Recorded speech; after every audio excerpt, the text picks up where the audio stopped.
As a police officer who was on the job for 13 years, I found a lot of things to be really annoying and, in some cases, troubling when it came to my gear.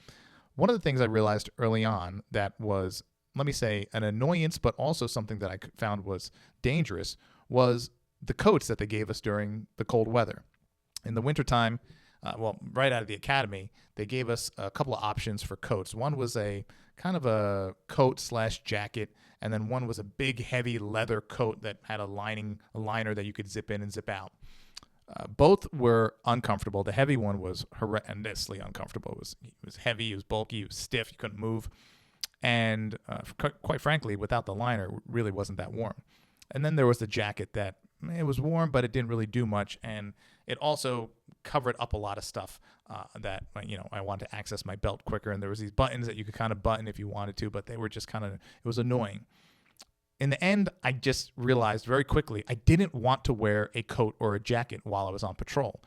It was cumbersome. They'd get in the way. It kind of restricted my movement. And in the event that you kind of got into a fight or something, you had to go hands-on with someone, I didn't want my movement to be restricted. The other thing was getting in and out of the patrol car. I didn't like having to sit in the patrol car with my big jacket on, pushing up against my neck. It was bad enough that we had the body armor and everything else. And then you're overheating because you got the heat on in the car in the wintertime, and you're trying to maybe warm up from coming from the outside. You're out of the car for a while, or maybe on a wreck or something like that. But then you have your coat on. So I found myself oftentimes having to take the coat off. And then when you take the coat off, I had my mic clipped onto my coat. So I'd have to take the mic off my coat, shed the coat, and then put it on the passenger floorboard of the car, and then come back around, and then you get out of the car again. And you're like, I got to put this thing back on. It was annoying, and there were also, of course, situations that I thought about where wearing a coat as a police officer could be dangerous. Body cameras come out now, and now you have to have the camera exposed. You can't zip up your coat. You have to leave it open, and you can't have the camera obstructed by the coat in any manner. The longer coat got it and covered your stuff on your duty belt. And if you need to get to your whatever it was on your belt, you couldn't get to it as fast when the coat was hanging down covering the stuff on your duty belt. So a host of reasons, I just chose not to wear it. But then I was cold. I hated being cold. I didn't want to be cold. You're out on the side of the interstate, you're ripping a car, you're searching a car, whatever it might be, or you have a wreck or whatever it might be. You're out of the car for an extended period of time, and you're cold. And I didn't like being distracted when I was on the job. I definitely wanted to be focused on whatever it is I was dealing with at any point. I didn't want to have to worry about being uncomfortable, being cold, being hot, hence why I came up with Max Dry Vest. All these things, they were out of really necessity, but also a concern for safety. So I started layering with thermals under my uniform shirt. Now, where I worked, we weren't allowed to have outer carriers. So we had our armor vest, our level 3A soft armor vest, beneath our uniform shirt. And I would, before a shift in the wintertime, I would put on 2 or 3 thermal shirts. And I was using waffle thermals like your grandpa used to wear. And then I was using these thermals that this athletic company came out with. It said it's for cold weather, for when you're as an athlete, whatever it might be. So I started using that, and sometimes I'd combine 2 of them together, and I would put my body armor on, put my uniform shirt on, and go. This, I found myself overheating, and it was bulky. You're wearing like 2 or 3 layers under your body armor, and then you're putting your uniform shirt over it. And then the uniform shirt is now that much tighter, and it was just a pain. However, it was an interim solution to me not having to wear a coat or a jacket. And I didn't have to take it on and off, which was good. I felt safe that I didn't have anything blocking anything on my duty belt. I felt a lot better. However, it wasn't a perfect solution. There were issues with having 3 layers on beneath my body armor and beneath my uniform. So I realized what I needed was something that would block the wind, which wearing the thermals did not. The wind would rip right through your uniform shirt and right through your thermals. So I knew I needed something to block the wind because the wind was the worst. And I needed something to keep me warm and protect me from the elements. So that was something that I knew I wanted, but it had to be as thin as a thermal. I didn't find anything. I was looking all over the internet. I couldn't find a single thing. So I realized I have to develop a material. I have to develop a material that is essentially as thin as a base layer thermal, but as warm as a coat. And I went to Fabric Design and I said, this is what I need. And they essentially told me it doesn't exist. So I said, okay, well, I'll have to create it. So I went to work, and it took a couple of years, but I was able to finally create a material that acts like a coat, but it's as thin as a thermal base layer. It has an outer layer that blocks the wind. It has an inner layer which naturally traps your own body heat, not letting you overheat, this beautiful grid thermal on the inside. And in the middle is a water barrier. So it has some water resistance to it, because the coats that you wear, sometimes you're out in the snow or the sleet or freezing rain, and you don't want that to soak through, which happened when I was layering my thermals. You don't want to get soaked through. So you want to you keep your skin dry. It's okay if the outer layer gets damp, but you don't want that to soak through, because then you just can't get warm. So I incorporated all three. At first, all three was pretty thick.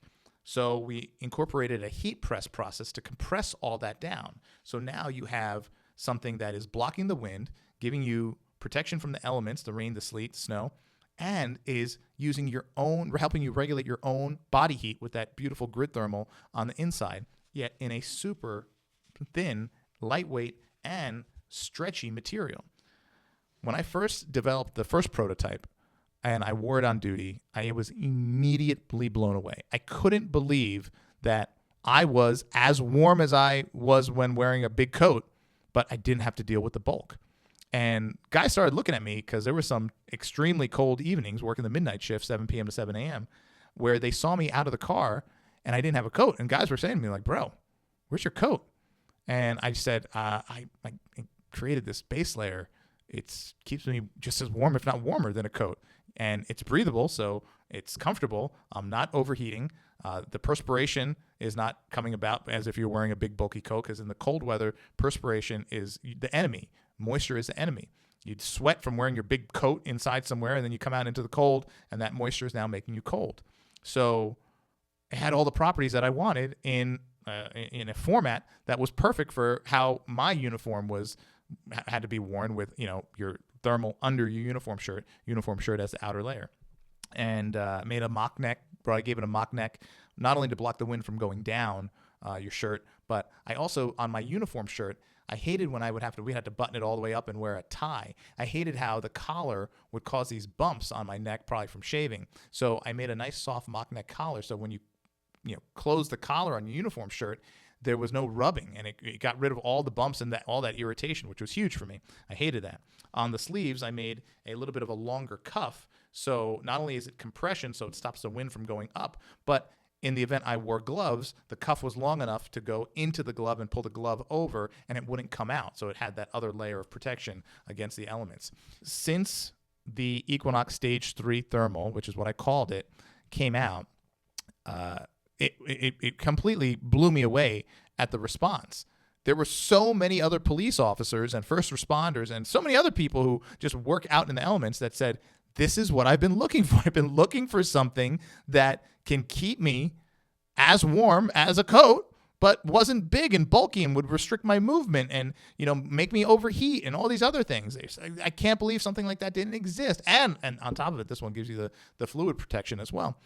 And I said, yeah, I would talk to some of these officers that were writing in, emailing in, dropping messages on social media. I would say, yeah, I was looking for the same thing. And that's why I invented this damn thing. And it's become, besides the Max Dry vest, our best selling item, which is incredible that I, once again, like the Max Dry vest, I was trying to just solve a problem for me. And now there are, I don't even know at this point, tens of thousands of officers and first responders and other people wearing this product around the world, and they're absolutely loving it. And they're loving it because it's taking care of a real concern. There are a lot of officers I spoke to that said, I didn't like wearing a coat because I just didn't feel safe. It wasn't safe. It was big, bulky, restricted. Someone can grab onto it and throw me around. I heard a host of concerns, some that I never even thought about. And I realized that this was a product that not only was taking care of the concern of keeping you warm, but almost more so, it was taking care of the concern of keeping you safe. And when reading those messages are the ones that really hit home.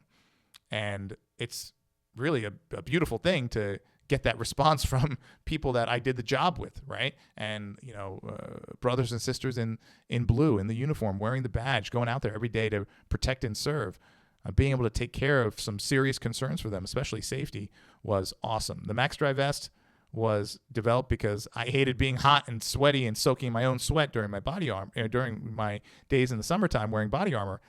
With the Stage 3 thermal, it was very similar, and the response to people who had the Max Dry vest and now got the Stage 3 thermal, which is designed to be worn with the Max Dry vest as well, it was awesome. It was awesome, and that is, I gotta say, it's truly the best feeling. So that's the story behind the Equinox Stage 3 thermal, the ultra thermal, as we call it. And that's why I developed it. It was really out of a necessity, mother of invention, right? But also a desire to be safer and to be warmer and more comfortable while on the job, and not put myself in any kind of compromised position wearing a big coat or jacket. And it was a game changer for me the first time I used it, the first shift I used it. And it's nice to see that it's a game changer for so many around the world today. So if you have any other questions about the Equinox Stage 3 Ultra Thermal, hit up our team 24/7. They're there to answer your questions. Sales at 221btactical.com if you have a sales-related question. Support at 221btactical.com if maybe you own this or the Max Dry or anything, and you have a customer support-related question, you can email our support team. They're there around the clock to help take care of you as well. If you found this video helpful, please give it a thumbs up. Appreciate that. And if you know someone who's an officer, security, first responder, whatever it might be, and you think this might be valuable to them, for them, share it with them. Just click the link and share it, send it to them, text it to them, see what they say. And I think it's something that anyone who works on the job, outside in the elements, wearing body armor specifically, but not even if you don't wear body armor, you're just maybe working out in the elements, and you can't afford to be wearing a big coat, bulky kind of marshmallow coat, and you need something streamlined, thin, comfortable, stretch, warm. This might be something that you might want to take a look at. So anyway, thanks for watching. I'll see you next time.